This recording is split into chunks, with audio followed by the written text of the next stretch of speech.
problema mo pa din yung makulimlim at mabaho mong kilikili, try mo tong NRB Magic Underarm Whitening Deo Cream. Parang tawas lang siya na may liquid. Yung ayaw ko lang sa product na to kasi pagkatagalan parang nagiging medyo solid siya. Ang hirap niyang kunin sa container, pero proven and tested talaga na nakakapagpa-whiten at nakakawala ng baho ng kilikili.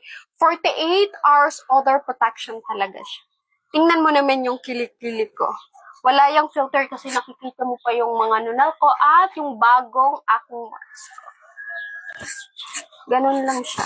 Mas mainam to pag medyo basa-basa pa yung kilikili mo. I-apply mo agad para medyo matunaw yung tawas. Tawas lang siya. At hindi siya yung parang wala kang mararamdaman na kate.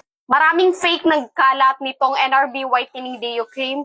Siguraduhin nyo lang doon kayo sa mga legit na seller. I-click nyo lang yung yellow basket para iwas scam tayo at doon lang sa legit.